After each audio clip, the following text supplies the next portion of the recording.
Në qendrën rinore e Arka në Shkodër, u prezantua shfaqja e teatrore Salambo lexon gazetën, një poem për skenë, me autorsi të Elsa Demo, e interpretuar nga aktoria Julinda Emiri dhe regji të Vladimir Dodës.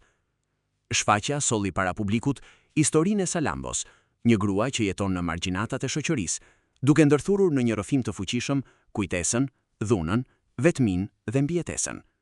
Publiku u përball me pyetje të forta mbi paragjykimin, identitetin dhe njerëzoren që fshihet përtej stereotipeve. Nuk është tamam çështje urie, është çështje tregu dhe tregu i çdo pune kërkon dinjitet. Puna jon nuk është show. Vërtet, ka mes burrave që bëjnë dashuri pa pushim me ne. Ka nga ata që na shkruajnë letra dhe bëjnë letërsi për ne. Na imagjinojnë të luajmë në atë teatrin e tyre ekstra matrimonial. Po ne nuk shkojmë deri aty sa të punojmë të ngarkuara me mendimet për një burr. Na paralizohet frymëzimi për jetën. Dhe njaf me të prallën që ne zgjedhim t'u japim me qira vaginën djetrave në javë, nga që qekemi nënat e kaosit emocional. E mos na tregoni pastaj krimet për nder. Figura e Salambos, një grua me një bukuri të rrallë, e cila dikur u shfaq si një huaj në një komunitet të vogël, shndërrohet në simbol të fatit të një njeriu të dënuar nga paragjykimet dhe dhuna.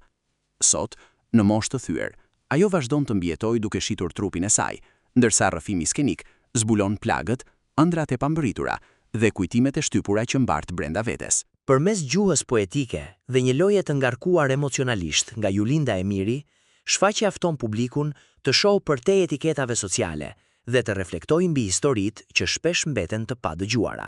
Falenderoj publikun, uroj të kemi takime të tjera me publikun në Shkodran edhe me këtë shfaqje të rikthehemi dhe shpresojmë ta kenë kuptuar si nën tekstet, si jo s'po them mesazhet, po ato që shpreh përgjendjen e gruas në përgjithësi. Është një vepër që prek shumë tema, por tregon jetën e një femre nga një shtresë marginalizuar e shoqërisë, po themi, që quhet Salambo, por duke treguar jetën e vet, ajo prek shumë tema dhe jo vetëm për sa i përket botës femrës, feminilitetit, po edhe diferencave midis femrës dhe mashkullit në botë kuptim, pjesën e shtresave të shoqërisë, stresat e marginalizuara ose kanalizimet, siç ajo e përdor shpesh si metaforë në vepër, dhe